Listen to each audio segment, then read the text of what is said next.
Everyone, welcome back to the Super Nintendo stream. Sorry, I'm a little bit late on your screens today, but I had some stuff that I needed to get done this afternoon.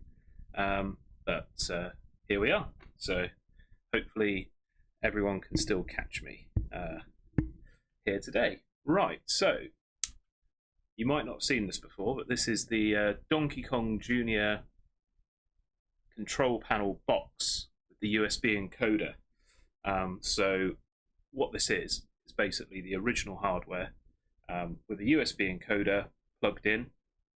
In fact, rather than telling you, why don't I just show you? So if we flip this open, you might not be able to see on the camera, but there's a very basic USB encoder board on there.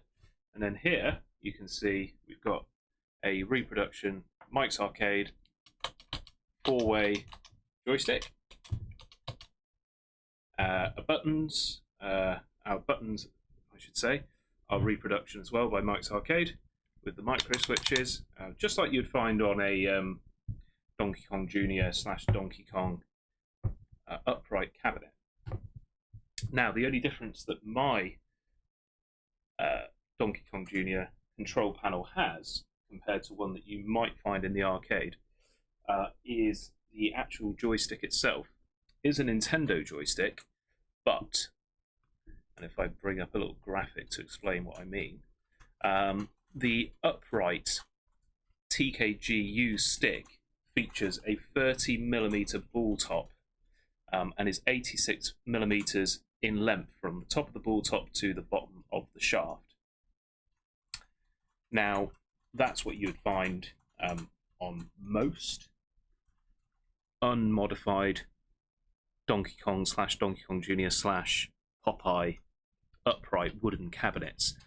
But that being said, sometime in the 80s, these cabinets were converted into Mario Bros cabinets and Versus arcade cabinets to allow arcade operators to have a wider variety of games.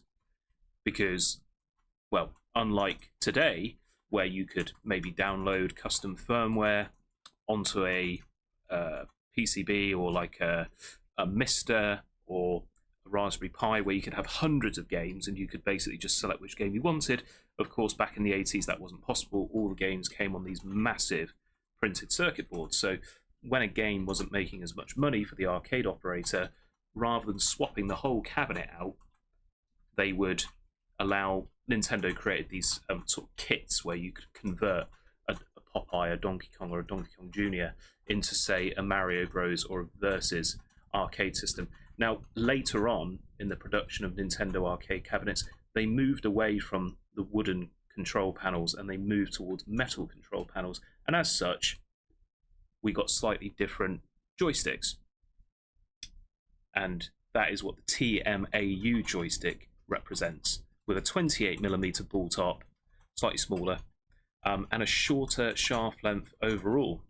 And as it happens, many people that have sort of the preservists of the or the preservationists of the hobby that have decided to convert what was an original Donkey Kong cabinet that got converted into a Mario Bros. Or a Versus arcade system back to a Donkey Kong, they might have used the joysticks and button setup that was on the converted cabinet, and inadvertently might still have this shorter joystick.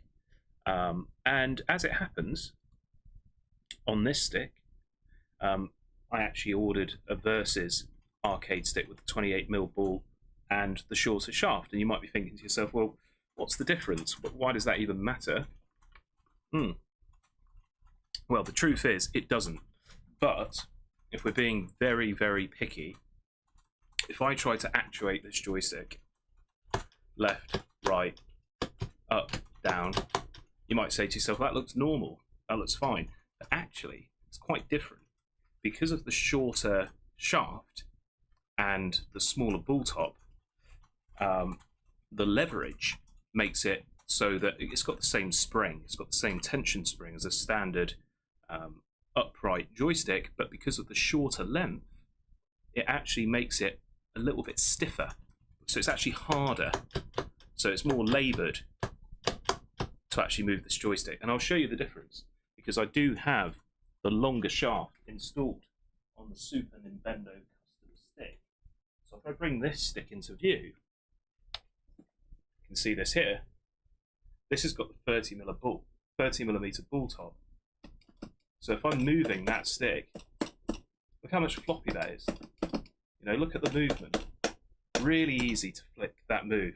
And then with this one, it's actually a lot harder. So there you go. Hopefully that becomes useful for someone. An incredibly niche piece of information for you.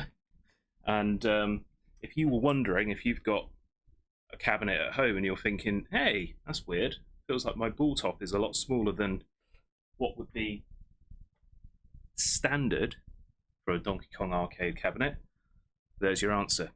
So, and if anyone needs those resources, I can send them to you. But you can also find more information, and I'll put a link in the description of, you can find more information on the differences between the joysticks, the Nintendo joysticks and the Nintendo hardware at mikesarcade.com. It's an absolutely fantastic treasure trove of information, and I think he's got some manuals as well. So there you go. Anyway, back to the main event.